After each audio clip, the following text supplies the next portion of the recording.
കഴിഞ്ഞ പ്രാവശ്യം ചില ആഴ്ചകൾക്ക് മുൻപ് ഞാൻ സംസാരിച്ച വിഷയം, അതിൻ്റെ തുടർഭാഗം ഇന്ന് സംസാരിക്കാൻ ആഗ്രഹിക്കുകയാണ്. അത് നിങ്ങൾ ചിലർ ഓർക്കും എന്ന് ഞാൻ വിചാരിക്കുന്നു. ദൈവഭക്തി എന്നുള്ളതിനെ കുറിച്ചാണ് അന്ന് ഞാൻ സംസാരിക്കാനായിട്ട് ആരംഭിച്ചത്. ദൈവഭക്തിയുടെ പ്രാധാന്യം, ദ ഇമ്പോർട്ടൻസ് ഓഫ് ഗോഡ്ലിനെസ്. ദൈവഭക്തിയെ പിൻപറ്റിയില്ലെങ്കിൽ ഉണ്ടാകുന്ന ദോഷങ്ങൾ, the dangers of not having or following godliness. മൂന്നാമത്, ദൈവഭക്തിയുടെ തെളിവ്, ദ എവിഡൻസ് ഓഫ് ഗോഡ്ലിനെസ്. നാലാമത്, ദ കൾട്ടിവേഷൻ ഓഫ് ഗോഡ്ലിനെസ്. ദൈവഭക്തി എങ്ങനെ നമുക്ക് വർദ്ധിപ്പിച്ചെടുക്കാം. ഈ 4 കാര്യങ്ങളാണ് പറയാനായിട്ട് ഞാൻ ആഗ്രഹിക്കുന്നത്. അതിൽ ഒന്നാമത്തെ കാര്യം, ദ ഇമ്പോർട്ടൻസ് ഓഫ് ഗോഡ്ലിനെസ്സിനെ കുറിച്ചാണ് കഴിഞ്ഞ ആഴ്ച പ്രധാനമായി പറഞ്ഞത്. അത് വിശദീകരിക്കുന്നില്ലെങ്കിലും അത് എല്ലാവരും ഒന്ന് മനസ്സിൽ കൊണ്ടുവരാനായിട്ട് എന്താ പറഞ്ഞതെന്ന് ഒന്ന് പെട്ടെന്ന് ഓർപ്പിക്കാൻ ഞാൻ ആഗ്രഹിക്കുക. ഗോഡ്ലിനെസ് എന്നുള്ളതും ഫിയർ ഓഫ് ഗോഡ് എന്നുള്ളതും, അതായത് യഹോവ ഭക്തി എന്നുള്ളതും ദൈവത്തെ ഭയപ്പെടുക എന്നുള്ളതും ഒരു കാര്യം തന്നെയാണ്. അത് ഞാനിവിടെ നേരത്തെ പല പ്രാവശ്യം പറഞ്ഞിട്ടുണ്ട്. പഴയ നിയമത്തിൽ യഹോവയെ ഭയപ്പെടുക എന്നുള്ളത് എബ്രായ ഭാഷയിലാണ്. അത് സെപ്റ്റുവജന്റ് ട്രാൻസ്ലേഷനിൽ, അതായത് ഗ്രീക്കിലേക്ക് തർജ്ജമ ചെയ്തപ്പോൾ ഭയപ്പെടുക എന്നുള്ള വാക്ക് ഭക്തി എന്നാണ് തർജ്ജമ ചെയ്തത്. അതുകൊണ്ടാണ് ഇത് രണ്ടും വേദപുസ്തകത്തിൽ ഉപയോഗിച്ചിരിക്കുന്നത്. ഇംഗ്ലീഷിൽ ഫിയർ ഓഫ് ഗോഡ് എന്ന് പറയുന്നതിന് മലയാളത്തിൽ ഭക്തി എന്നാണ് പറയുന്നത്. ഹിന്ദിയിലും ദൈവത്തെ ഭയപ്പെടുക എന്നാണ് പറയുന്നത്. ഇത് രണ്ടും ഒന്ന് തന്നെയാണ്. ആ കാര്യം നേരത്തെ ഓർപ്പിച്ചതാണ്. ഞാനത് ഒന്നുകൂടെ ഓർപ്പിച്ചെന്ന് മാത്രമേ ഉള്ളൂ. ഒരു പ്രധാനപ്പെട്ട കാര്യം ഓർപ്പിക്കാനായിട്ട് ഞാൻ ഇന്ന് ആഗ്രഹിക്കുന്നത്, നമ്മുടെ കയ്യിൽ 66 പുസ്തകങ്ങളാണ് തിരുവെഴുത്തുള്ളത്. ഈ 66 പുസ്തകങ്ങളും ദൈവത്തിന്റെ പരിശുദ്ധാത്മാവ് നമുക്ക് എഴുതി തന്നിട്ടുള്ളതാണ്. ഇതിലാദ്യം എഴുതപ്പെട്ടത്, അല്ലെങ്കിൽ ആദ്യത്തെ ചരിത്രമെന്ന് വിചാരിക്കപ്പെടുന്നത് ഇയ്യോബിന്റെ പുസ്തകമാണ്.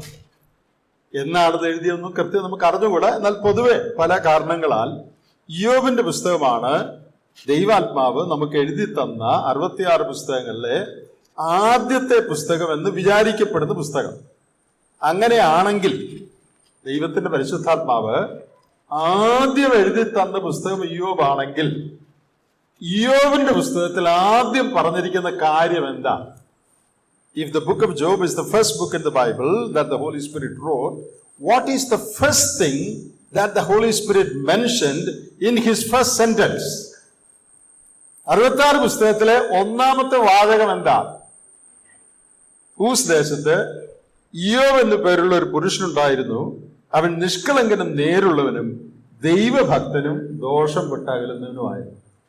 അപ്പൊ ദൈവാത്മാവ് എഴുതിയ പുസ്തകത്തിലെ ആദ്യത്തെ വാചകത്തിൽ പറഞ്ഞിരിക്കുന്ന എന്തിന്റെ കാര്യമാണ്? ദൈവഭക്തിയുടെ കാര്യമാണ്, വേറൊരു കാര്യമല്ല. ഇത് വളരെ പ്രധാനപ്പെട്ട ഒരു കാര്യമാണ്. അപ്പോ ദൈവം തന്നെ ഭയപ്പെടുക, തന്നോട് ഭക്തിയുള്ളവരായിരിക്കുക എന്നുള്ളത് എത്ര പ്രധാനപ്പെട്ടൊരു വിഷയമായി ദൈവം കരുതുന്നു എന്നുള്ളതിന്റെ ഒരു തെളിവാണിത്. The first sentence the Holy Spirit wrote in all the 66 books, the first sentence mentions godliness. അപ്പോൾ ദൈവഭക്തി വളരെ പ്രധാനപ്പെട്ട ഒരു കാര്യമാണ്. തിമോത്തിയോസിന്റെ ലേഖനത്തിൽ നിന്നാണ് കഴിഞ്ഞ പ്രാവശ്യം ഞാൻ ദൈവഭക്തിയെക്കുറിച്ച് ചില കാര്യങ്ങൾ പറഞ്ഞത്. 1 തിമോത്തിയോസ് 6-ാം അധ്യായത്തിലെ പല വാക്യങ്ങൾ നമ്മൾ വായിച്ചു. 7 മുതൽ അതിന്റെ 11, 12 വരെയുള്ള വാക്യങ്ങളാണ് പ്രധാനമായിട്ട് നമ്മൾ വായിച്ചത്. വേദപുസ്തകത്തിൽ ദൈവഭക്തിയുടെ പ്രാധാന്യം സൂചിപ്പിക്കുന്ന അനേക വാക്യങ്ങളുണ്ട്. നമ്മളും ചിന്തിക്കുന്നതിലും അധികം വാക്യങ്ങളുണ്ട്. 1 തിമോത്തിയോസ് 2:2 ഭക്തിയോടെ എല്ലാവരും ജീവിക്കാനായിട്ട് പ്രാർത്ഥിക്കണം എന്ന് തിരുവെഴുത്ത് അനുശാസിക്കുന്നുണ്ട്. സകല മനുഷ്യർക്കും നാം സർവഭക്തിയോടും ഘനത്തോടും കൂടെ ജീവിക്കാനായിട്ട് പ്രാർത്ഥിക്കണം. അപ്പോൾ എല്ലാ മനുഷ്യരും എങ്ങനെ ജീവിക്കണമെന്നാണ് ദൈവം ആഗ്രഹിക്കുന്നത്? സകല മനുഷ്യരും സർവഭക്തിയോടും കൂടെ ജീവിക്കണം. God wants all men to live in godliness. അതിനുവേണ്ടി നമ്മൾ പ്രാർത്ഥിക്കണം. അപ്പൊ ദൈവത്തിന്റെ ആഗ്രഹം എല്ലാ മനുഷ്യരും ഭക്തിയോടെ ജീവിക്കണം എന്നുള്ളതാണ്. 1 തിമോത്തിയോസ് 2:2 പറഞ്ഞിരിക്കുന്നത്. 2:10 ദൈവഭക്തിയുള്ള സ്ത്രീകളെ കുറിച്ച് പറഞ്ഞിട്ടുണ്ട്. 3:16 ദൈവഭക്തിയുടെ മർമ്മം പറഞ്ഞിട്ടുണ്ട്. 4:8 ദൈവഭക്തി സകലത്തിനും പ്രയോജനകരമാണ് എന്ന് പറഞ്ഞിട്ടുണ്ട്. 6:3 ഭക്തിക്കൊത്ത ഉപദേശത്തെക്കുറിച്ച് പറഞ്ഞിട്ടുണ്ട്. 6:5 ഭക്തി ആദായസൂത്രമായിട്ട് വിചാരിക്കുന്ന ആളുകളെ കുറിച്ച് പറഞ്ഞിട്ടുണ്ട്. 6:6 അത് വളരെ വലിയ ആദായമാണെന്ന് പറഞ്ഞിട്ടുണ്ട്. 6:11 ഭക്തിയെ പിന്തുടരണമെന്ന് പറഞ്ഞിട്ടുണ്ട്. 2 തിമോത്തിയോസ് 3:5 അന്ത്യകാലത്ത് മനുഷ്യർ ഭക്തിയില്ലാത്തവരായി തീരുമെന്ന് പറഞ്ഞിട്ടുണ്ട്. 2 പത്രോസ് 1:6 നാം കൂട്ടേണ്ട കാര്യങ്ങളിൽ ക്രിസ്ത്യൻ വെർച്യൂസ് അതിൽ ഭക്തി പ്രധാനമായിട്ട് പറഞ്ഞിട്ടുണ്ട്. 2 പത്രോസ് 1:3 നാം ഭക്തിയായി ജീവിക്കാൻ വേണ്ടതെല്ലാം ദൈവം നമുക്ക് നൽകിയിട്ടുണ്ട് എന്ന് പറഞ്ഞിട്ടുണ്ട്.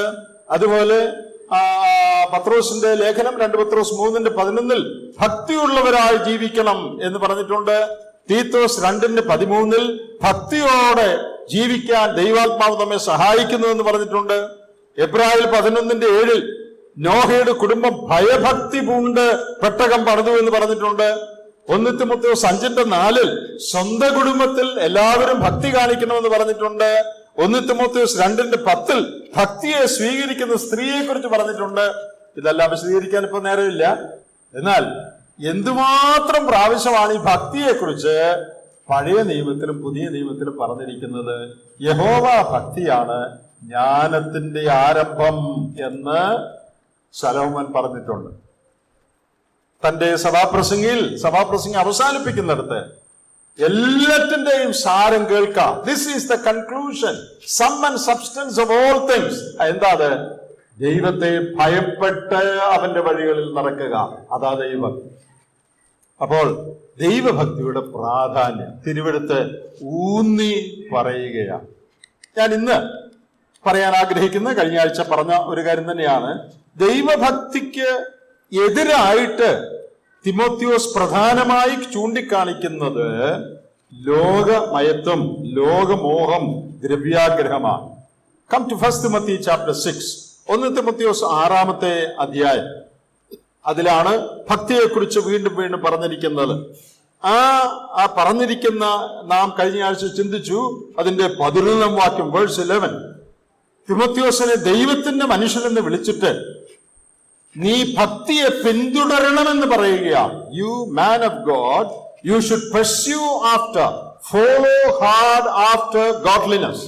എന്നാൽ അത് ചെയ്യേണ്ടത് ചിലത് വിട്ട് ഓടിയിട്ടാണ്. അപ്പോൾ ദൈവഭക്തി വേണമെങ്കിൽ ചിലത് വിട്ട് ഓടണം, ചില കാര്യങ്ങൾ നിരസിക്കണം. അതെന്താണെന്ന് അതിന്റെ മുകളിൽ പറഞ്ഞിട്ടുണ്ട്. അത് തെറ്റായ ഉപദേശം 3-ാം വാക്യത്തിൽ 6:3 അന്യഥ ഉപദേശിക്കുന്നവരുടെ കാര്യം പറഞ്ഞിട്ടുണ്ട്. പിന്നെ അസൂയ, ശണ്ഠ, ദൂഷണം മുതലായ ഉളവാക്കുന്ന ആളുകളുടെ വ്യർത്ഥവാദത്തിന്റെ കാര്യം പറഞ്ഞിട്ടുണ്ട്. എന്നാൽ അത് കഴിഞ്ഞ് വിശദമായി പല വാക്യങ്ങൾ ഉപയോഗിച്ച് പറഞ്ഞിരിക്കുന്നത് വേൾഡ്ലിനെസ്, ലോകമയത്വം അല്ലെങ്കിൽ ദ്രവ്യാഗ്രഹത്തെ കുറിച്ചാണ്. അപ്പോൾ തെറ്റായ ഉപദേശങ്ങൾ വിടണം, തെറ്റായ സ്വഭാവങ്ങൾ വിടണം. എന്നാൽ പ്രധാനമായി വിശദീകരിച്ച് പറഞ്ഞിരിക്കുന്നത് ദ്രവ്യാഗ്രഹം, ലോകത്തോടുള്ള സ്നേഹം വിടണം എന്നാണ്. ഇത് വിട്ടാലേ ഭക്തിയെ പിന്തുടരാനായിട്ട് സാധിക്കും. നമ്മുടെ കർത്താവ് തന്നെ പറഞ്ഞിട്ടുണ്ട്, ദൈവത്തെയും മാമോനെയും സേവിപ്പാൻ കഴിയുകയില്ല. ദൈവത്തെയും മാമോനെയും സേവിക്കാൻ ബുദ്ധിമുട്ടാണെന്നല്ല കർത്താവ് പറഞ്ഞത്. അത് രണ്ടും കൂടെ ചേരാൻ പ്രയാസമാണെന്നല്ല പറഞ്ഞത്. ഇറ്റ് ഈസ് ഇംപോസിബിൾ, അസാധ്യമാണെന്നാണ്. ഇത് രണ്ടും നമുക്കൊക്കുമെന്നാണ് നമ്മൾ പലരും പറഞ്ഞുകൊണ്ടിരിക്കുന്നത്. പണസ്നേഹവും ലോകസ്നേഹവും ഉണ്ടെങ്കിൽ ഞങ്ങൾക്ക് ദൈവസ്നേഹവും ഉണ്ട് എന്നാണ് നമ്മൾ പറയുന്നത്. പക്ഷെ കർത്താവ് പറഞ്ഞ അങ്ങനെ പറയാൻ ഒക്കുകയില്ലെന്നാണ്.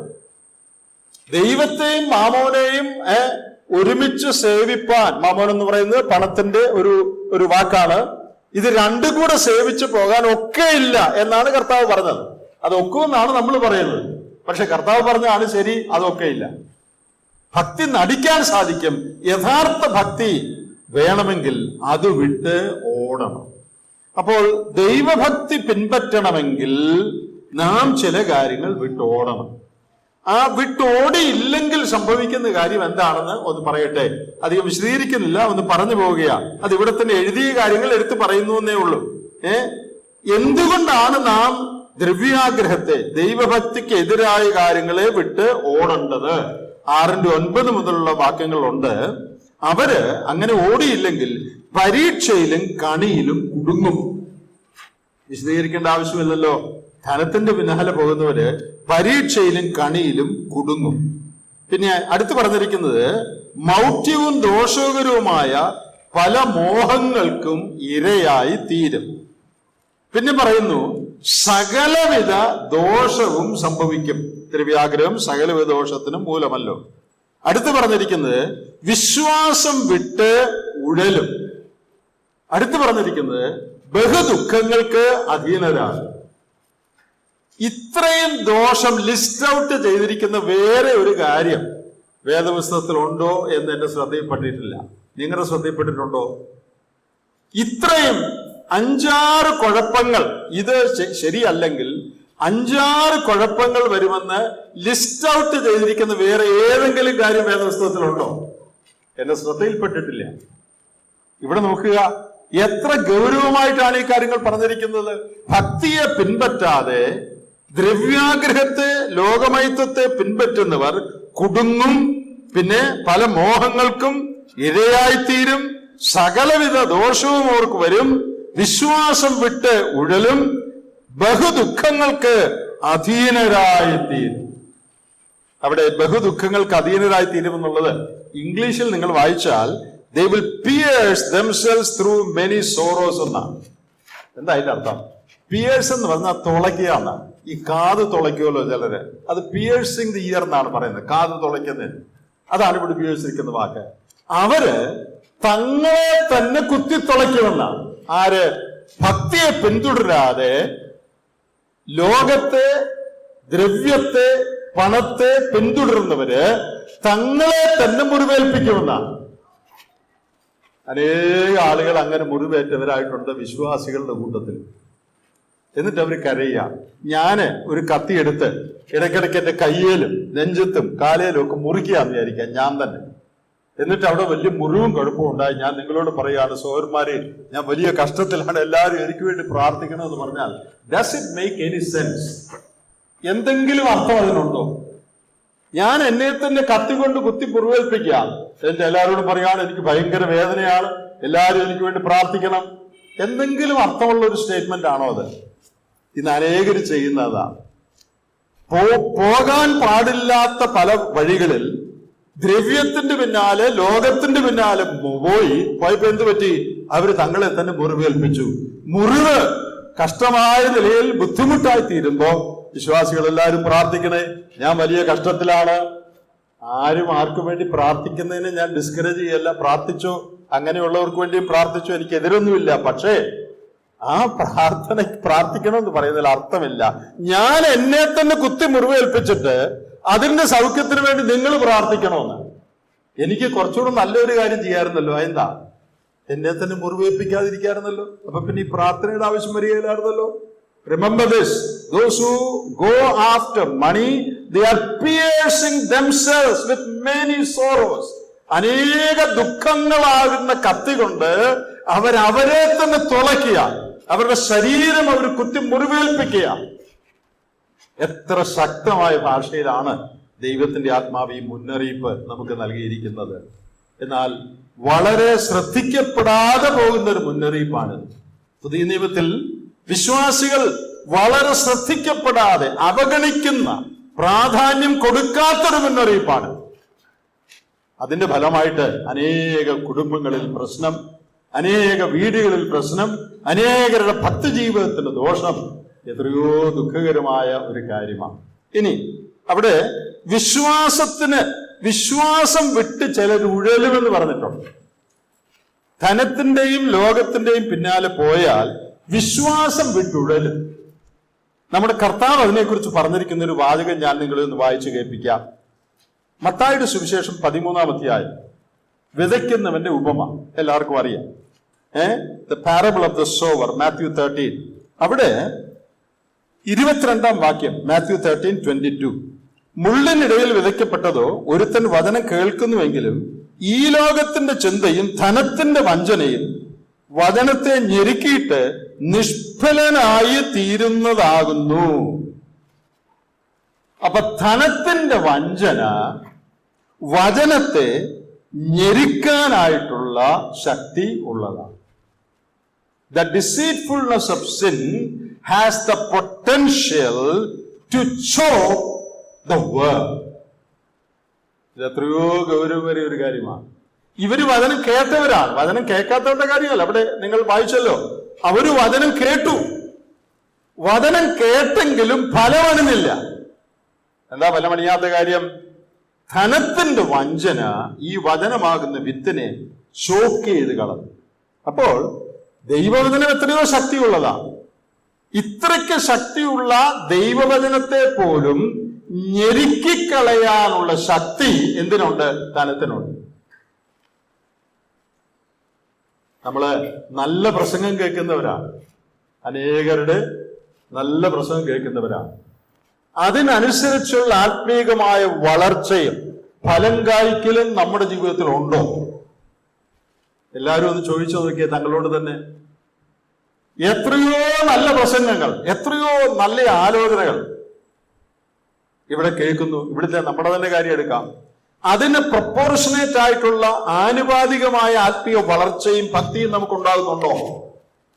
ഉണ്ടാകുന്നില്ലെങ്കിൽ അതിന്റെ ഒരു കാരണം, ഞാൻ ആരെയും പ്രത്യേകിച്ച് ഉദ്ദേശിച്ച് പറയല്ല, അതിന്റെ ഒരു കാരണം കർത്താവ് പറഞ്ഞത് ധനത്തിന്റെ മോഹം ഈ കേൾക്കുന്ന വചനത്തെ ഞെരുക്കിക്കളയുക. 20 വർഷമായിട്ട് പ്രസംഗം കേൾക്കുകയാണ്, ജീവിതത്തിൽ ഒരു മാറ്റവും ഇല്ല, പണ്ടിരുന്ന പോലെ തന്നെ ഇന്നും ഇരിക്കും. എന്താ കാരണം?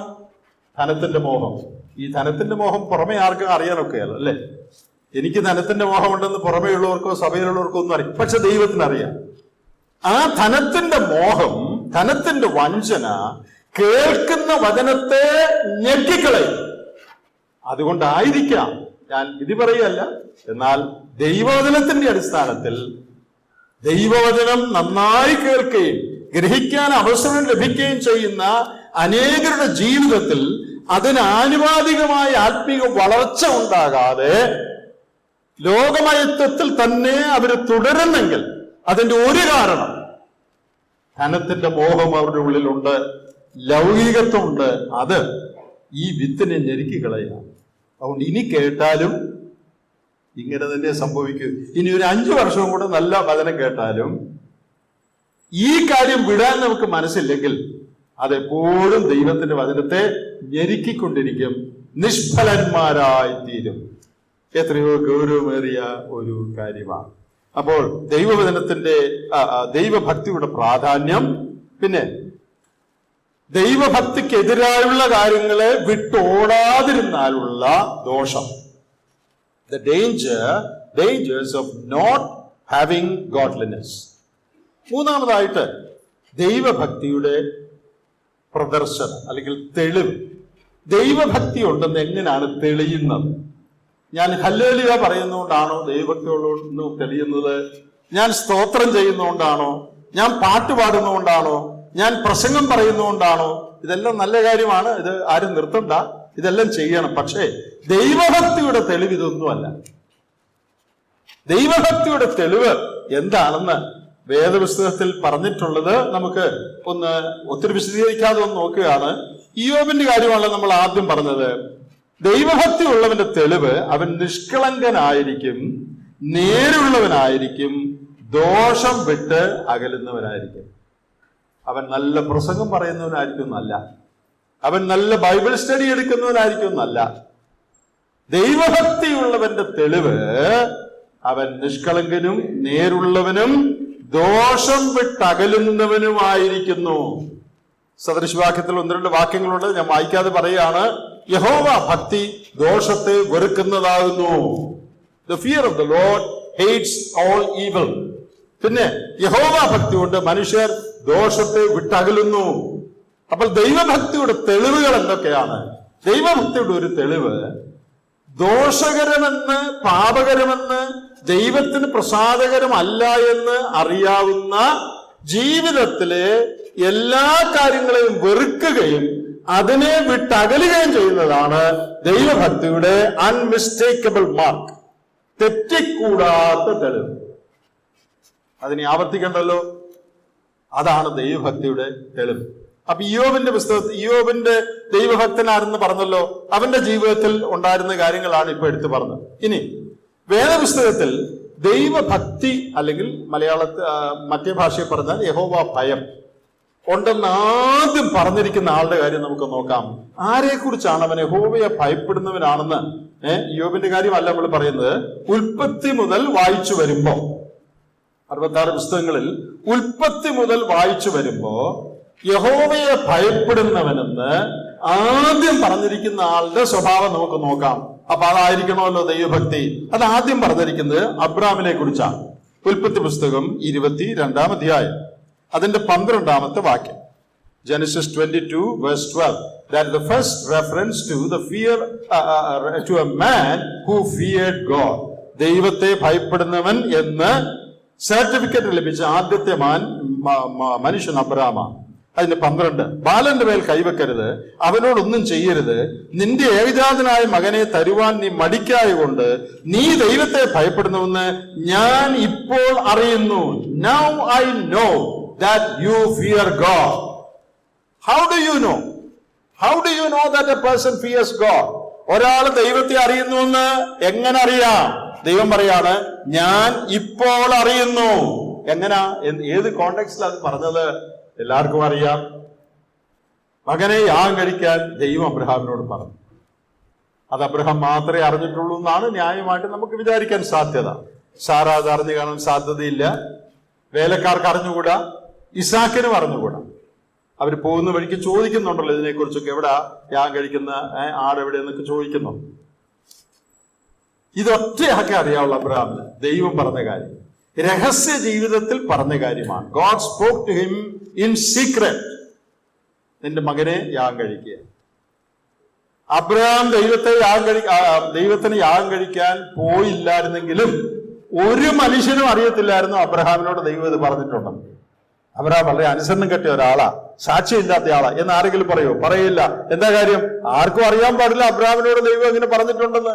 അവൻ അനുസരിച്ചില്ലെങ്കിലും ഒരു കുഴപ്പവും മറ്റുള്ളവരുടെ മുമ്പിലില്ല.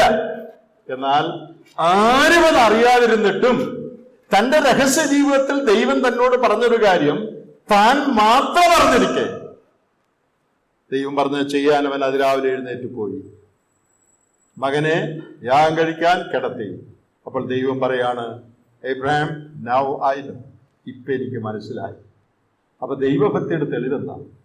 ദൈവഭക്തിയുടെ തെളിവ് രഹസ്യ ജീവിതത്തിൽ ദൈവം നമ്മോട് പറയുന്ന കാര്യങ്ങൾ അനുസരിച്ചില്ലെങ്കിലും മറ്റുള്ളവർ ആരും അറിയുകയില്ല എന്നുള്ള കാര്യങ്ങൾ അനുസരിക്കാൻ നാം മനസ്സ് വെക്കുന്നതാണ് ദൈവഭക്തിയുടെ ലക്ഷണം. Obeying God in secret even when others cannot find out disobedience. That's a mark of godliness. മറ്റുള്ളവർക്ക് കണ്ടുപിടിക്കാൻ കഴിയുകയില്ലെങ്കിലും ആർക്കും അറിഞ്ഞുകൂടെങ്കിലും എന്നോട് മാത്രം ദൈവം രഹസ്യമായി പറഞ്ഞ കാര്യം അനുസരിക്കാൻ ഞാൻ മനസ്സ് വെച്ചാൽ ഞാൻ ദൈവത്തെ ഭയപ്പെടുന്നു എന്നുള്ളൊരു തെളിവാണ്. പ്രിയപ്പെട്ടവരെ, ദൈവവചനത്തിൽ എത്ര ഭംഗിയായിട്ടാണ് ഈ കാര്യങ്ങളൊക്കെ പറഞ്ഞിരിക്കുന്നത്. നമ്മൾ ഊഹിക്കുന്ന കാര്യങ്ങളല്ല പലതും ദൈവഭക്തി. ഉറക്കപ്പാട്ട് പാടുക, എപ്പോഴും പ്രൈസ്തലോട് പറയുക, അതൊന്നും തെറ്റല്ല കേട്ടോ, ഒക്കെ പറഞ്ഞു. പക്ഷേ ദൈവഭക്തിയുടെ ലക്ഷണം എന്ന് പറയുന്നത് ജീവിതത്തിൽ കാണിക്കണം. അതാണ് ദൈവഭക്തിയുടെ ലക്ഷണം. ഇവിടെ അബ്രഹാമിനെ കുറിച്ച് നീ ദൈവത്തെ ഭയപ്പെടുന്നുവെന്ന് ഞാനിപ്പോൾ അറിയും. ഉൽപ്പത്തി പുസ്തകത്തിൽ തന്നെ ദൈവത്തെ ഭയപ്പെടുന്നവൻ എന്ന് പറഞ്ഞിരിക്കുന്ന, അല്ലെങ്കിൽ അതിന് തത്തുല്യമായി പറഞ്ഞിരിക്കുന്ന വേറൊരാളുണ്ട്. അത് യോസേപ്പാണ്. ആ ചരിത്രവും എല്ലാവർക്കും അറിയാവുന്ന ചരിത്രമാണ്. യോസേപ്പിന്റെ ചരിത്രത്തിൽ 39-ാം അധ്യായം, ജെനസിസ് ചാപ്റ്റർ 39, അവൻ പോത്തിഫറിന്റെ കീഴിലായിരുന്നപ്പോൾ ഭയങ്കരമായൊരു പരീക്ഷ അവന് നേരിട്ടു. ആ പരീക്ഷയ്ക്ക് അവന് വശംവദനായില്ല. പോത്തിഫറിന്റെ ഭാര്യ പാപം ചെയ്യാൻ പ്രേരിപ്പിച്ചു. എന്നാൽ അവൻ അതിന് വശംവദനായില്ല, അവൻ സമ്മതിച്ചില്ല. അതിന്റെ 8-ാം വാക്യത്തിൽ സമ്മതിച്ചില്ല. 10-ാം വാക്യത്തിൽ അരികെ ഇരുന്നില്ല, അവളെ അനുസരിച്ചില്ല. അങ്ങനെയുള്ള പ്രയോഗങ്ങളൊക്കെ ഉണ്ട്. എന്തുകൊണ്ടാ സമ്മതിക്കാതിരുന്നത്? എന്തുകൊണ്ടാ അവളെ അനുസരിക്കാതിരുന്നത്? അവളെ യജമാനത്തിയല്ലേ. എന്തുകൊണ്ടാ അനുസരിക്കാതിരുന്നത്? അവിടെ യോസേപ്പ് പറയുന്ന ഒരു കാര്യം 9-ാം വാക്യത്തിൽ ഈ മൊത്തം കാര്യത്തിൽ വെളിച്ചം വീശുന്നൊരു വാചകം. ഞാൻ ഈ മഹാദോഷം പ്രവർത്തിച്ച് ദൈവത്തോട് പാപം ചെയ്യുന്നത് എങ്ങനെ? ഈ മുറിയിൽ CCTV ക്യാമറ ഉണ്ട്, ഞാൻ വല്ലതും ചെയ്ത് കണ്ടുപിടിക്കപ്പെടും എന്നല്ല യോസേപ്പ് പറഞ്ഞു. നിന്റെ ഭർത്താവ് പറഞ്ഞാൽ എന്നെ തല്ലിക്കൊല്ലും എന്നല്ല പറഞ്ഞത്. എന്റെ ജോലി പോകും, അതുകൊണ്ട് ഇത് ചെയ്യില്ല എന്നല്ല പറഞ്ഞത്. ആ മുറിയിൽ ആരുമില്ല. യോസേപ്പിന്റെ അമ്മ പണ്ടേ മരിച്ചുപോയി, അപ്പൻ വയസ്സനായി വേറെ ദേശത്തിരിക്കുകയാണ്. സിബ്ലിങ്സ്, കുടുംബത്തിലെ കൂടപ്പിറപ്പുകൾ ആരും അവിടെ ഇല്ല. ആ വീട്ടിലും ആരുമില്ല. പാപം ചെയ്യാൻ ഇതിനേക്കാൾ നല്ല ഒരു അവസരമില്ല. പാപം ചെയ്തതിൽ ആരും അറിയുകയില്ല, പിന്നെ വീട്ടുകാരും അറിയില്ല, പരിചയമുള്ള ഒറ്റ മനുഷ്യനും അവിടെ ഇല്ല, സാക്ഷ്യവും നഷ്ടപ്പെടുകയില്ല, ഒരു കുഴപ്പവും സംഭവിക്കുകയില്ല. പിന്നെന്താ പാപം ചെയ്യാന്നത്? ഓൺലി വൺ റീസൺ, ഒറ്റ കാരണം. യോസേപ്പ് പാപം ചെയ്യാതിരിക്കാൻ ഒറ്റ കാരണം, ഞാനിത് ചെയ്താൽ ദൈവത്തോട് പാപം ചെയ്യും എന്ന് പറഞ്ഞാൽ ആ മുറിയിൽ ആരുടെയും സാന്നിധ്യമില്ലായിരുന്നെങ്കിലും ദൈവത്തിന്റെ സാന്നിധ്യമുണ്ടെന്നുള്ള ബോധം യോസേപ്പിനുണ്ടായിരുന്നു. Joseph was conscious of the presence of God in that room. അപ്പോൾ ഈ പ്രവൃത്തിയിൽ നിന്ന് യോസേപ്പ് ദൈവത്തെ ഭയപ്പെട്ടാണ് പാപം ചെയ്യാതിരുന്നത് എന്ന് ഈ പ്രസ്താവനയിൽ നിന്ന് വ്യക്തമാണ്. എന്തുകൊണ്ട് ചെയ്തില്ല? ഞാൻ ദൈവത്തെ ഭയപ്പെടുന്നു, ദൈവം എന്നെ കാണുന്നു, അറിയുന്നു എന്നുള്ള ബോധ്യത്തിലാണ് ഞാൻ ജീവിക്കുന്നത്. അതാണ് ദൈവഭക്തിയുടെ തെളിവ്. പ്രിയപ്പെട്ടവരെ, ദൈവഭക്തിയുടെ തെളിവ് എന്ന് പറയുന്നത് ദൈവം ഈ കാര്യത്തെ എങ്ങനെ കാണും എന്നുള്ളതിനെ കുറിച്ചുള്ള ചിന്തയാണ്. അപ്പോ caring more about what God thinks about something than what other people think. ഇവളുടെ ഭർത്താവ് എന്ത് വിചാരിക്കും, നാട്ടുകാരറിഞ്ഞാൽ എന്ത് വിചാരിക്കും, അതൊന്നുമല്ല യോസേപ്പിന്റെ വിഷയം. ദൈവം എന്ത് വിചാരിക്കും, അതാണ് യോസേപ്പിന്റെ വിഷയം. അതാണ് ദൈവഭക്തി എന്ന് പറയുന്നത്. അപ്പോൾ ദൈവഭക്തിയുടെ ഒരു തെളിവ് യോസേപ്പിന്റെ ജീവിതത്തിൽ നമ്മൾ മനസ്സിലാക്കുന്നത് caring more about what God thinks than what other people would think. മറ്റുള്ളവർ എന്ത് വിചാരിക്കും, എന്ത് ചിന്തിക്കും, എന്നെക്കുറിച്ച് എങ്ങനെയൊക്കെ ധരിക്കും എന്നുള്ളതിനേക്കാൾ ദൈവം ഈ കാര്യത്തെക്കുറിച്ച് എന്ത് വിചാരിക്കും, അതാണ് ആ ചിന്ത ദൈവഭക്തിയുടെ ഒരു ലക്ഷണമാണ്. അത് മാത്രമല്ല, seeking to please God more than the desires of his own body and mind. ദൈവഭക്തിയുടെ വേറൊരു തെളിവ് തന്റെ ശരീരത്തിന്റെ ജഡത്തിന്റെ ഇച്ഛകളെക്കാൾ ദൈവത്തെ പ്രസാദിപ്പിക്കാനായിട്ടുള്ള ആഗ്രഹം. ഒന്നുകിൽ ദൈവത്തെ പ്രസാദിപ്പിക്കാം, അല്ലെങ്കിൽ എന്റെ ശരീരത്തിന്റെ ഇച്ഛയെ പ്രസാദിപ്പിക്കാം. അതാണ് പരീക്ഷയിലുള്ള ഓപ്ഷൻസ്, ടെംപ്റ്റേഷനിലുള്ള ഓപ്ഷൻ. ഇതിൽ നീ ഏത് തെരഞ്ഞെടുക്കുമെന്നുള്ളതാണ് നീ ദൈവഭക്തനാണോ അല്ലയോ എന്നുള്ളത് തെളിയിക്കുന്നത്. പാപം ചെയ്യാൻ അവസരം ലഭിച്ചിരിക്കെ, അത് കണ്ടുപിടിക്കാൻ ഒരു സാധ്യതയുമില്ലാതിരിക്കെ, അതുകൊണ്ട് പ്രത്യേകിച്ച് ഒരു ദോഷവും ഉണ്ടാകില്ല എന്ന് വിചാരിക്കാൻ സാധിച്ചിരിക്കെ, എന്റെ ശരീരത്തിന്റെ മോഹത്തെ നിവർത്തിക്കാതെ, എന്നെ തന്നെ പ്ലീസ് ചെയ്യാതെ, പ്രസാദിപ്പിക്കാതെ ദൈവത്തെ പ്രസാദിപ്പിക്കുവാൻ ഞാൻ തീരുമാനിച്ചിരിക്കുന്നു. അതാണ് ദൈവഭക്തിയുടെ തെളിവ്. ഇതിനേക്കാൾ വ്യക്തമായൊരു തെളിവ് നമുക്ക് ആവശ്യം ഇല്ല. മറ്റൊരു കാര്യം, ഞാൻ ചെയ്യുന്ന ഈ പ്രവൃത്തി how it will affect God, അത് ദൈവത്തെ എങ്ങനെ ബാധിക്കും? ഞാൻ ചെയ്യുന്ന ഈ പ്രവൃത്തി ദൈവത്തെ എങ്ങനെ ബാധിക്കും? അതിനെക്കുറിച്ച് ചിന്തിക്കുന്ന ഒരുവനാണ് ദൈവഭക്തൻ. യോസേപ്പ് അങ്ങനെ ചിന്തിക്കുന്നവനായിരുന്നു. ഞാൻ ഈ കാര്യം ചെയ്താൽ അത് ദൈവത്തെ എങ്ങനെ അഫക്ട് ചെയ്യും, ദൈവത്തെ എങ്ങനെ ബാധിക്കും? നമ്മൾ പലപ്പോഴും പല കാര്യം ചെയ്യുമ്പോൾ ബാക്കിയുള്ളവർ എന്ത് പറയും, സഭയിലുള്ളവർ അറിഞ്ഞാൽ എന്ത് കുഴപ്പം വരും, വീട്ടുകാരറിഞ്ഞാൽ, അതാണ് നമ്മുടെ പലപ്പോഴും ചിന്ത. ദൈവം ഇതറിഞ്ഞാൽ അങ്ങനെ ചിന്തിക്കുന്നില്ല പലപ്പോഴും, അല്ലെ? ദൈവം അറിയുമെന്നുള്ളത് നമുക്കറിയാം. പ്രിയപ്പെട്ടവരെ, യഥാർത്ഥ ദൈവഭക്തിയുടെ തെളിവ് ദൈവത്തെ ഈ കാര്യം എങ്ങനെ അഫക്റ്റ് ചെയ്യും. മനുഷ്യരെ ഇത് ബാധിക്കുന്നതിനേക്കാൾ ദൈവത്തെ എങ്ങനെ ഇത് ബാധിക്കും? ഇത് ദൈവത്തിന്റെ ഹൃദയത്തിന് ദുഃഖമാകും. ഇത് ദൈവത്തിന്റെ ഹൃദയത്തെ വിഷമിപ്പിക്കും. നാം ഉൽപ്പത്തി പുസ്തകത്തിൽ 6-ാം അധ്യായത്തിൽ നോഹയുടെ കാലത്ത് മനുഷ്യൻ പാപം ചെയ്തതിനെ കുറിച്ച് അവിടെ വിവരണമുണ്ടല്ലോ. അവിടെയുള്ള ഒരു പ്രയോഗം നിങ്ങൾ ശ്രദ്ധിച്ചു കാണും. യഹോവയുടെ ഹൃദയത്തിന് ദുഃഖമാണ്. സജീവറിയസ് ചില നാളുകൾക്ക് മുമ്പ് ആ ഭാഗത്തെക്കുറിച്ച് വളരെ വിശദമായിട്ട് നമ്മോട് സംസാരിച്ചതാണ്. ദൈവത്തിന്റെ ഹൃദയത്തിന് ദുഃഖം.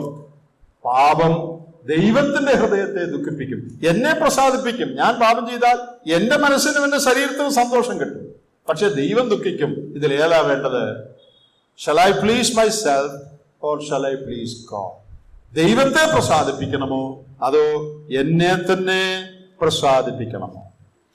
ഇവൻ ചെയ്ത ഈ അനുസരണക്കേട് എന്ന് പറഞ്ഞാൽ തന്റെ യജമാനത്തെയാണല്ലോ ഈ പറഞ്ഞത്. യജമാനത്തിയെ അനുസരിക്കാതെ ദൈവത്തെ അനുസരിക്കാനായിട്ട് തീരുമാനിക്കുക. He decided to hurt his mistress more than hurting God. He refused to hurt God, though it meant hurting his mistress. ദൈവത്തെ മുറിപ്പെടുത്തുകയില്ല. എന്റെ യജമാനത്തെ മുറിപ്പെട്ടാലും സാരയില്ല, പിണങ്ങിയാലും സാരയില്ല, ഞാൻ ദൈവത്തെ മുറിപ്പെടുത്തുകയാണ്. അതാണ് ദൈവഭക്തിയുടെ ലക്ഷ്യം. അപ്പൊ യോസേപ്പിന്റെ ജീവിതം, അബ്രഹാമിന്റെ കാര്യവും യോബിന്റെ കാര്യമൊക്കെ നമ്മൾ പറഞ്ഞ പോലെ യോസേപ്പിന്റെ ജീവിതം ഒരു ദൈവഭക്തൻ, ദൈവത്തെ ഭയപ്പെടുന്നവന്റെ സ്വഭാവം എന്തൊക്കെയാണ്, ദൈവത്തെ ഭയപ്പെടുന്നതിനുള്ള തെളിവുകൾ എന്തൊക്കെയാണെന്ന് പറയുന്ന ഒരു ജീവിതമാണ്. എത്രയോ അത്ഭുതകരമായ ഒരു കാര്യമാണ് ദൈവഭക്തിയുടെ തെളിവ്. വേദപുസ്തകത്തിൽ വേറെയും ദൈവഭക്തിയുടെ തെളിവുകളെ കുറിച്ച് പറഞ്ഞിട്ടുണ്ട്. എന്നാൽ ഞാൻ എൻ്റെ അടുത്ത ഒടുവിലത്തെ പോയിന്റിലേക്ക് വരട്ടെ. How to cultivate godliness. ദൈവഭക്തി നമുക്ക് എങ്ങനെ വളർത്തിയെടുക്കാം? അത് തിമോത്തിയോസ് തന്നെ നമ്മൾ ചിന്തിച്ചുകൊണ്ടിരിക്കുന്ന ഭാഗത്ത് പൗലോസ് തന്നെ പറഞ്ഞിട്ടുണ്ട് തിമോത്തിയോസിനോട്. ചില കാര്യങ്ങൾ നീ വിട്ട് ഓടണം. 6:11. അപ്പൊ ദൈവഭക്തിയെ വളർത്തണമെങ്കിൽ you have to flee from or leave certain things. ചില കാര്യങ്ങൾ വിടണം. പിന്നെന്ത് ചെയ്യണം? ചില കാര്യങ്ങൾ നീ പിന്തുടരണം. അവിടെ ഉപയോഗിച്ചിരിക്കുന്ന വാക്കുകൾ നിങ്ങൾ ശ്രദ്ധിച്ച് ആ ഭാഗത്ത് പിന്തുടരുക, പൊരുതുക, പിടിച്ചുകൊള്ളുക. പിന്തുടരുക, ഫോളോ, പൊരുതുക, ഫൈറ്റ്.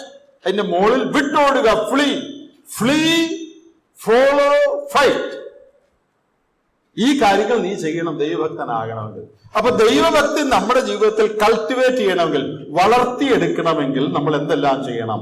ചില കാര്യങ്ങൾ വിടണം. അത് നമ്മൾ മുമ്പേ പറഞ്ഞു, വിട്ടില്ലെങ്കിലുള്ള ദോഷത്തെക്കുറിച്ച് പറഞ്ഞു. ഇനി ചില കാര്യങ്ങളെ നീ പിന്തുടരണം. അപ്പൊ ഈ പ്രയോഗങ്ങൾ വിടുക, പിന്തുടരുക, പിടിക്കുക, പൊരുതുക, ഇതെല്ലാം ഡെലിബറേറ്റ് ആക്ഷനെ കാണിക്കുന്ന വാക്കുകളാണ്. These are words used for deliberate action.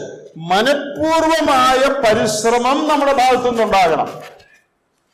പ്രിയപ്പെട്ടവരെ, മനഃപൂർവ്വ പരിശ്രമം കൊണ്ടേ ദൈവഭക്തി ഉണ്ടാകുകയുള്ളൂ. Godliness doesn't happen automatically. No one drifts into a godly life. ദൈവഭക്തിയിലേക്ക് ആരും ഒഴുകിച്ചെല്ലുന്നില്ല. ഓട്ടോമാറ്റിക്കായിട്ട് ദൈവഭക്തനാകുക എല്ലാവരും. ഇപ്പൊ നല്ല പ്രായമായ അതുകൊണ്ട് ആള് ദൈവഭക്തനാ, അങ്ങനെ ഒരിക്കലും വരികയല്ല. 100 വയസ്സായാലും നിനക്ക് ദൈവഭക്തി വരണോ 100 നിർബന്ധവുമില്ല. നീ 15 വയസ്സുള്ളവനാണെങ്കിലും നിനക്ക് ദൈവഭക്തി വരാം. എന്തിനെ ആശ്രയിച്ചാതിരിക്കുന്നത്? If you follow after godliness, if you pursue godliness, if you go after it, you can become godly. Doesn't matter what your age is. പ്രായം കൊണ്ട് ഉണ്ടാകുന്ന ഒരു കാര്യമല്ല ദൈവഭക്തി. പ്രായം കൊണ്ട് ഉണ്ടാകുന്ന ഒരു കാര്യമല്ല ദൈവഭക്തി. പിന്നെ മനഃപൂർവ്വമായി ആഗ്രഹിക്കുകയും പരിശ്രമിക്കുകയും ചെയ്യുന്നുണ്ട് ഉണ്ടാകുന്നതാണ്. അപ്പൊ പൗലോസോട് പറയുന്നത് നീ അതിനെ പിന്തുടരണം. അവിടുത്തെ പ്രയോഗം പിന്തുടരുക എന്നുള്ള പ്രയോഗം കീപ് ഓൺ ഫോളോയിങ് എന്ന തുടർമാനമായ ക്രിയാപദമാണ്.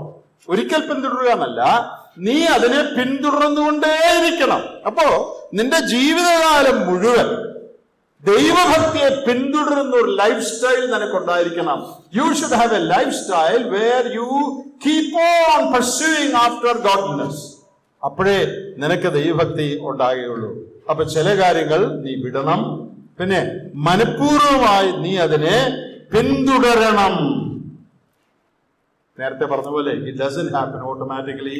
No one drifts into godliness.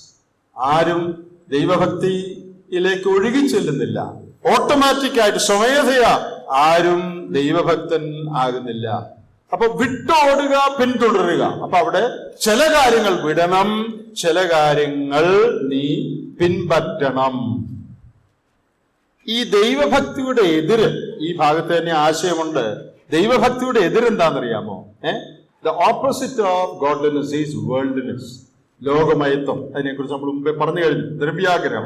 ദൈവഭക്തിയുടെ എതിര് വേൾഡ്നെസ് ആണ്, ലോകമയത്വമാണ്. എന്താ വേൾഡ്നെസ് എന്ന് പറയുന്നത്? ലോകമയത്വം എന്ന് പറഞ്ഞാൽ എന്താ? Any attitude that makes sin normal and holiness abnormal is worldness. ലോകമയത്വം എന്ന് പറഞ്ഞാൽ പാപമാണ് സ്വാഭാവികമായത്, ഭക്തി ജീവിതം, വിശുദ്ധി അസ്വാഭാവികമാണ് എന്ന് ചിന്തിക്കുന്നതാണ് വേൾഡ്നെസ്. Sin is normal.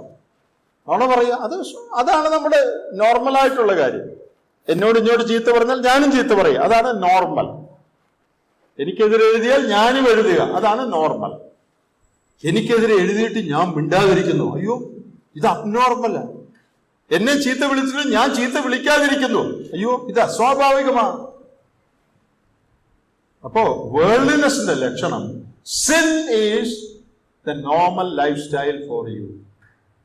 ബാക്കിയുള്ളവർ ചിന്തിക്കുന്നവർ ചിന്തിക്കുക, ബാക്കിയുള്ളവർ ചെയ്യുന്നവർ ചെയ്യുക, അതാണ് ലോകമയത്വം. ലോകത്തോട് ഏകീഭവിച്ചു പോവുക. എന്നാൽ ദൈവഭക്തിയോ ബാക്കിയുള്ളവർ ചെയ്യുന്നതിൽ നിന്നും വ്യത്യസ്തമായി ചെയ്യുക. Holy living, though considered abnormal by others, becomes normal for you. മറ്റുള്ളവർ അസ്വാഭാവികമാണ് ഈ ഭക്തി ജീവിതം, അയ്യോ ഈ കാലത്ത് വല്ലവരും ഇങ്ങനെ ജീവിക്കുമോ എന്ന ആളുകൾ പറയും. അങ്ങനെ പറയുന്ന കാലത്ത് ഇങ്ങനെ ജീവിക്കുന്നതാണ് ദൈവഭക്തി എന്ന് പറയാം. ദൈവം നമ്മെ പ്രത്യേകം സഹായിക്കട്ടെ. അതിനുള്ള മറുമരുന്നാണ് റോമർ 12 ആദ്യ വാക്യങ്ങൾ പറഞ്ഞിരിക്കുന്നത്. ഈ ലോകത്തിന് അനുരൂപമാകാതെ മനസ്സ് പുതുക്കി രൂപാന്തരപ്പെടണം. ഒരു ദൈവഭക്തൻ പറഞ്ഞിട്ടുണ്ട്, greatest single obstacle in our witness in the church today is the lack of godliness. ഇന്നത്തെ ലോകത്തിലെ സഭയിൽ സുവിശേഷത്തിന് സാക്ഷ്യം വഹിക്കുന്നതിലുള്ള ഏറ്റവും വലിയ തടസ്സം സുവിശേഷ വിരോധികളല്ല തടസ്സം, ഭക്തിയില്ലാത്ത ജീവിതം വിശ്വാസികൾ നയിക്കുന്നതാണ് സുവിശേഷത്തിന്റെ ഏറ്റവും വലിയ ഡിറ്ററന്റ്. സുവിശേഷത്തെ അടിച്ചോടിക്കുന്ന വസ്തുത. സുവിശേഷത്തിന്റെ ശക്തി കെടുത്തുന്നത് വടിയും കൊണ്ടുവന്ന് ഉപദേശിയെ തല്ലുന്നവനല്ല, അവന് കെടുത്താനൊക്കെ ഇല്ല. എത്ര ഹോളിടിച്ചാലും എത്ര പേരെ തല്ലിയാലും സുവിശേഷം വളരും. എന്നാൽ സുവിശേഷം വളരാതിരിക്കണമെങ്കിലുള്ള മാർഗം വിശ്വാസി എന്ന് പറയുന്നവൻ ഭക്തികേടായിട്ട് ജീവിക്കുക. അപ്പൊ സുവിശേഷത്തിന്റെ സാക്ഷ്യം പോകും. ഞാൻ വിചാരിക്കുന്നു അദ്ദേഹം പറഞ്ഞത് എത്രയോ ശരിയാണ്. Greatest single obstacle in our witness in the church today is lack of godliness. ദൈവഭക്തി ഇല്ലാത്ത ജീവിതം നയിക്കുക, അതാണ് സുവിശേഷത്തിനുള്ള ഏറ്റവും വലിയ തടസ്സം. നമ്മൾ ഇത്രയും നല്ല കാര്യങ്ങളൊക്കെ പറഞ്ഞു. എന്നാൽ ഇത് അവസാനിപ്പിക്കുമ്പോൾ നമ്മളൊരു തീരുമാനം ചെയ്ത് വേണം അവസാനിപ്പിക്കാൻ. നല്ല പ്രസംഗമായിരുന്നു, നല്ല പോയിന്റ് ആയിരുന്നു എന്ന് പറഞ്ഞിട്ട് പ്രത്യേകിച്ച് കാര്യമൊന്നുമില്ല. അടുത്ത 25 വർഷവും ഇങ്ങനെ തന്നെ നമ്മൾ പോകും. എന്നാൽ ജീവിതത്തിൽ വ്യത്യാസം വരണമെങ്കിൽ കേൾക്കുന്ന ദൈവവചനത്തെ സംബന്ധിച്ച് ഒരു തീരുമാനം ചെയ്യണം. 2 കാര്യങ്ങൾ ഇന്ന് നമ്മൾ തീരുമാനിച്ചിട്ട് വേണം ഇവിടുന്ന് പോകാൻ. എന്താ 2 കാര്യങ്ങൾ? ഒന്ന്, I decide to pursue godliness the rest of my life. ദൈവഭക്തി ഇത്ര പ്രധാനമായൊരു കാര്യമാണെങ്കിൽ ദൈവഭക്തിയെ എൻ്റെ ശിഷ്ടായുസ്സിൽ ഞാൻ പിന്തുടരുവാൻ തീരുമാനിച്ചിരിക്കുന്നു. നമുക്കറിയാം, സാധാരണ മനുഷ്യൻ പിന്തുടരുന്നത് എന്തിനാ? പണത്തെ പിന്തുടരുക, മഹിമയെ പിന്തുടരുക, വലിയ സ്ഥാനത്തെ പിന്തുടരുക, ഡിഗ്രി പിന്തുടരുക, വലിയ ജോലി പിന്തുടരുക, അതൊക്കെയാണ് നമ്മൾ സാധാരണ പിന്തുടരുന്നത്. അതൊക്കെ അവിടെ നിൽക്കട്ടെ. എൻ്റെ ജീവിതത്തിൽ ബാക്കി എല്ലാ കാര്യത്തിനുപരിയായി ഞാൻ ദൈവഭക്തിയെ പിന്തുടരും. The rest of my life I am going to pursue after godliness. നമ്മുടെ പ്രിയ മകൻ ഇന്ന് സ്നാനപ്പെട്ടു. അവന്റെ ഇനിയുള്ള ലക്ഷ്യം എന്താ? രക്ഷിക്കപ്പെടുമ്പോൾ മുതലേ അങ്ങനെ ആയിരിക്കണം. എന്നാൽ കുറഞ്ഞപക്ഷം സ്നാനപ്പെടുമ്പോൾ മുതൽ focus in life, aim in life is to pursue after godliness. നമ്മുടെ എല്ലാവരുടെയും ജീവിത ലക്ഷ്യം അതായിരിക്കണം. കാരണം അതാണ് ദൈവത്തിന് ഏറ്റവും പ്രസാദകരമാണ്. രണ്ടാമത്തെ ഒരു കാര്യം, എങ്ങനെയാ ഈ ആത്മീയത്വം വളർത്തിയെടുക്കാൻ പറ്റുന്നത്? പല ആളുകൾ ചോദിക്കുന്ന ഒരു കാര്യമാണ്, ആത്മീയമായിട്ട് എനിക്ക് എങ്ങനെ വളരാം? പ്രിയപ്പെട്ടവരെ, അതിനുള്ള നല്ലൊരു ക്ലൂ ഞാൻ പറഞ്ഞിട്ട് അവസാനിപ്പിക്കാം.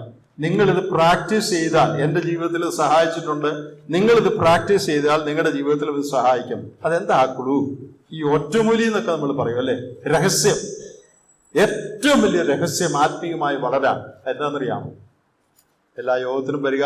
നമ്മളിപ്പോൾ ഒരാൾ ചോദിക്കുക ഞാൻ ആത്മീയമായി വളരാൻ എന്ത് ചെയ്യണമെന്ന് നമ്മളെന്ന് പറയും. എല്ലാ യോഗത്തിനും വരണം, എല്ലാ ദിവസവും വേദദിവസം വായിക്കണം, പ്രാർത്ഥിക്കണം എന്നൊക്കെ പറയും അല്ലെ. അതെല്ലാം നല്ലതാണ്, അതൊക്കെ ചെയ്യേണ്ടതാണ്. എന്നാൽ അതിനേക്കാൾ എല്ലാം വലിയൊരു കാര്യം എന്താണെന്നറിയാമോ? Choose God above every other thing in your life, in all situations of life. ഇതാണ് ഒറ്റമൂലി, ആത്മീകമായി വളരാനുള്ള ഒറ്റമൂലി. എന്താ പറഞ്ഞത്? ജീവിതത്തിന്റെ എല്ലാ സാഹചര്യങ്ങളിലും നീ ദൈവത്തെ തിരഞ്ഞെടുക്കണം. ഇപ്പോ ഒരാളെ കുറിച്ച് കുറ്റം പറയാൻ എന്റെ മനസ്സിൽ പ്രേരണ ഉണ്ടാകുക, കാരണം ഞാൻ മനുഷ്യനായ, ഞാൻ അത് തിരഞ്ഞെടുക്കുമോ അതോ കുറ്റം പറയാതെ വായടച്ച് ഞാൻ ദൈവത്തെ തിരഞ്ഞെടുക്കുമോ? അതാണ് ഓപ്ഷൻ എന്ന് പറഞ്ഞത്. തെറ്റായ ഒരു കാര്യം ചെയ്യാൻ എനിക്ക് പ്രേരണ ഉണ്ടാകുക, അത് ചെയ്താൽ എനിക്ക് ഗുണമുണ്ടാകും, അല്ലെങ്കിൽ ലാഭം ഉണ്ടാകും, പക്ഷെ ദൈവത്തിന്റെ ഹൃദയം ദുഃഖിക്കും. ഇതിൽ ഞാൻ ഏത് തിരഞ്ഞെടുക്കും? എന്റെ ജീവിതത്തിലെ എല്ലാ സാഹചര്യങ്ങളിലും മറ്റെല്ലാ ഓപ്ഷൻസിലും ഉപരിയായി ഞാൻ ദൈവത്തെ തെരഞ്ഞെടുത്തുകൊണ്ട് അനുദിനം ജീവിക്കും. അതാണ് നമ്മൾ എടുക്കേണ്ട തീരുമാനം. അങ്ങനെ ജീവിച്ചാൽ ഗ്യാരണ്ടിയാണ് നമ്മൾ ആത്മീയമായിട്ട് വളരും. എന്റെ ജീവിതത്തിലെ ഒരു ദിവസം ചിലപ്പോൾ 100 പ്രാവശ്യം തെരഞ്ഞെടുക്കേണ്ടി വരും. ഏറ്റവും ചെറുതും വലുതുമായ കാര്യങ്ങളിൽ തെറ്റായ ചിന്ത വരുമ്പോ, തെറ്റായി പ്രതികരിക്കാൻ തോന്നുമ്പോ, കുറ്റം പറയാൻ തോന്നുമ്പോ, പിണങ്ങാൻ തോന്നുമ്പോ എന്ന് വേണ്ട, എല്ലാ സാഹചര്യങ്ങളിലും ഞാൻ ദൈവത്തെ തെരഞ്ഞെടുക്കും. എന്റെ സ്വയത്തെ പ്രസാദിപ്പിക്കാതെ ഞാൻ ദൈവത്തെ പ്രസാദിപ്പിക്കും. I decide to choose God above every other option in life. ജീവിതത്തിലെ മറ്റെല്ലാ ഓപ്ഷൻസിനും ഉപരിയായി ഓരോ ചുവടിലും ഞാൻ ദൈവത്തെ തിരഞ്ഞെടുക്കും. എന്റെ ജീവിതത്തിൽ ദൈവഭക്തിയെ ഞാൻ പിന്തുടരും. 2, ജീവിതത്തിന്റെ എല്ലാ സാഹചര്യങ്ങളിലും ഞാൻ ദൈവത്തെ തിരഞ്ഞെടുക്കും. ഈ 2 കാര്യങ്ങൾ തീരുമാനിക്കാൻ നമുക്കിന്ന് സാധിച്ചാൽ നാം ദൈവവചനം കേട്ടതുകൊണ്ട് നമുക്ക് പ്രയോജനമുണ്ടാകും. ദൈവത്തിന്റെ ആത്മാവ് നമ്മെ സഹായിക്കും.